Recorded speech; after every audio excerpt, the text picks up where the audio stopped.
Hello students, this is Professor Del Russo and welcome to Forensic Interviewing of Children. I'd like to give you a quick tour of your Blackboard page for 2013. The page that you're looking at now is the home page. I'm going to change this in a few weeks. When you enter in the future, you will see your announcements page. And throughout the semester there will be various announcements for you to review. The most important thing for you to do is understand about the learning units. And if I go here on the left, you'll see learning units. Click on that. When that opens, you will have access to 8 of the learning units in this class. Each one of these learning units has all of your obligations for the time period that's indicated.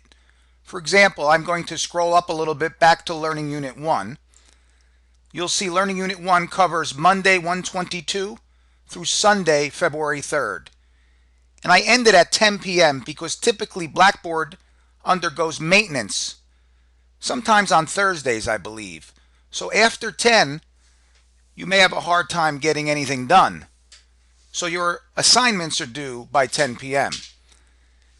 Now, each learning unit contains all of the stuff that you have to do.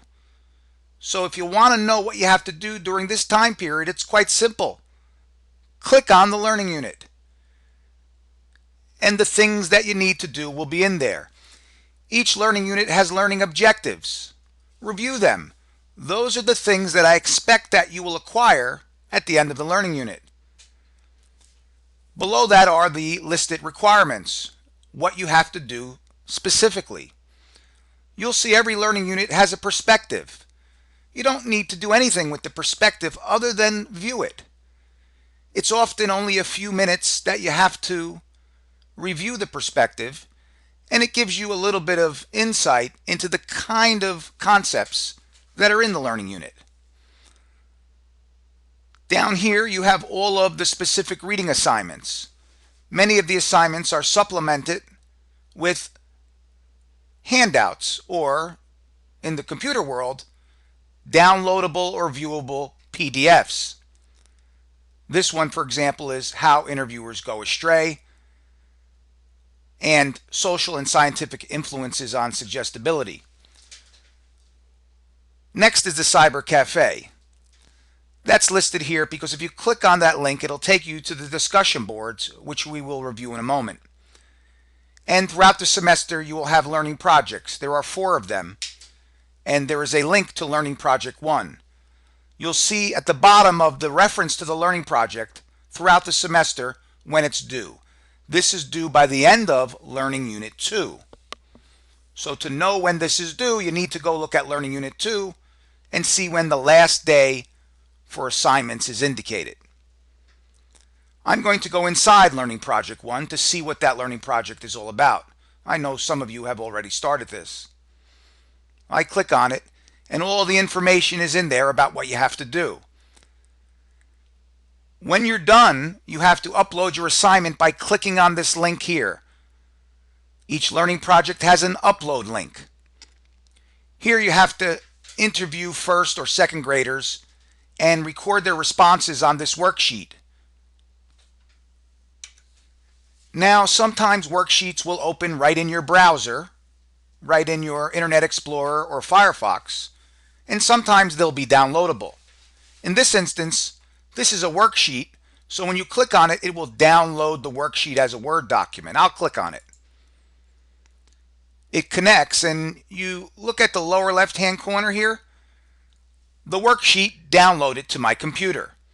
Now I have to open that, and when I do, which I'll do for you, you'll see part of the Word document that I just downloaded.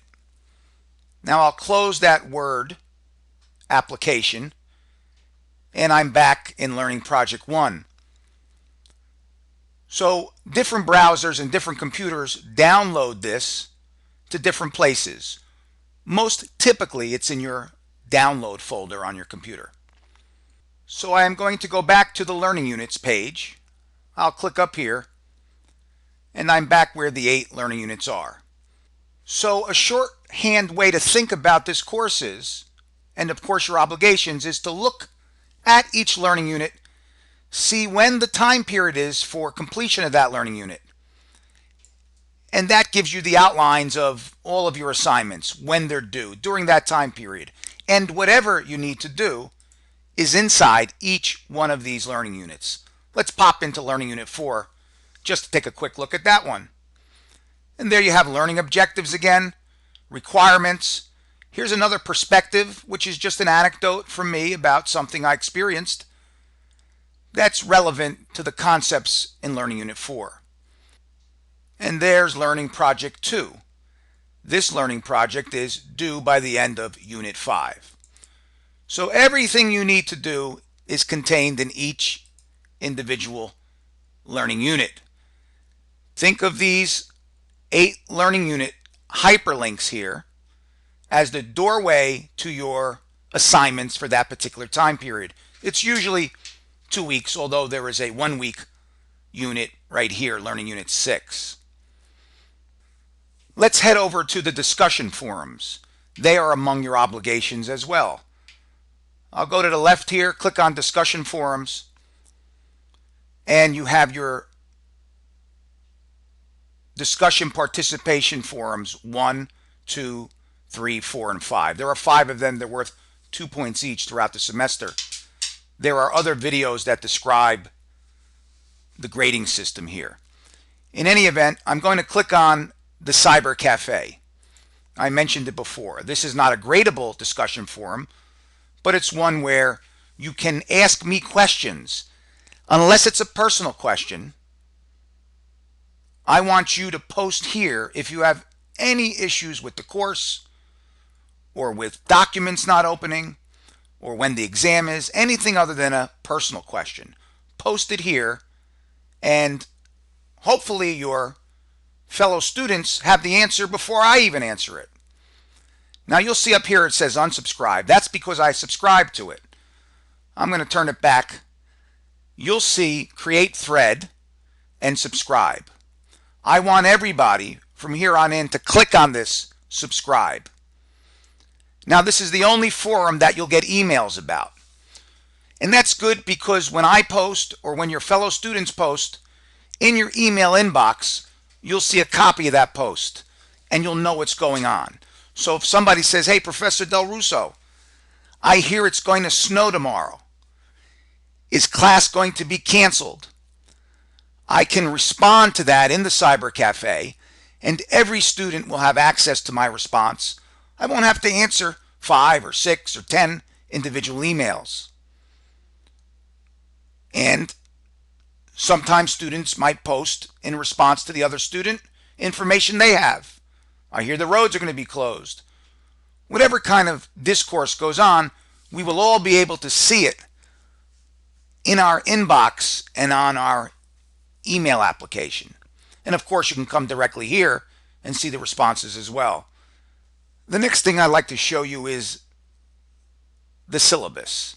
Now I'm going to click on this syllabus, and in here you'll have information about this course, my telephone number, my email address, and some description of the course. There's also a printable syllabus down here at the bottom. You can print that out and review it. In fact, you must review it because there's a lot of information in there about this course and what's expected of you. Let me click on it. Now that's a PDF, and it's going to open within my browser, and you'll see it in a moment. Sometimes people's computers open it in a different application. Mine happens to open within the browser. Once it opens, we'll see what it looks like. Again, this is the printable syllabus. There's your book. There's a description about how you take this course, all of the objectives of the course, an advisory that you must check your email at least daily, and so on. Thoroughly review this, and you will understand how this course is made available and what's expected of you. Now let's go back to the Blackboard page, and I want to show you something here on the left, course schedule. When I click on that, you'll see a printable course schedule link and also the course schedule as an image. Click on the printable course schedule. The PDF will open, then print it. I highly recommend that you keep this hard copy on your refrigerator or in your notebook, somewhere where it's handy. This also tells you the name of the learning unit, when it begins, when it ends, and the kind of things that are due during that time period. Here's Unit 2. There's the duration. Here's the things you have to do. Here's the assignments. Now, this is a shorthand document. It's not the complete set of obligations. You need to go into your learning units to know exactly what's due and in what form. But at least this is something that keeps you in rhythm with this course, and you don't have to open a computer. If you print it up, you keep it handy. Now let's go over here to the left here. There's something called lectures. And there you'll see a Twitter feed, which will take you to the Child Advocacy YouTube page. Now, I don't post lectures for this course there because I don't do lectures. I do them on campus sometimes. But if you go to the YouTube page for Professor Del Russo, you can look at my old lectures. And there are forensic interview lectures for each one of these learning units, perhaps 2 or 3 of them during different time periods. Those of you who are interested might want to go there and listen to the lecture itself. It's not required at all. But if you're inclined, or it's something that you really don't get, you might want to hear me speak about it to the class that had the same learning unit as you last year or last semester or 2 years ago. Now, bear in mind, this was a brief overview just to let you hear me describe what's going on here, and so you can hit the ground running with this course. You need to look at all of these links, go inside all of them, and familiarize yourself with what's in there. So good luck. Make sure you subscribe to the Cyber Cafe in the discussion forums, and I wish everybody completes this course successfully and enjoys it. Take care.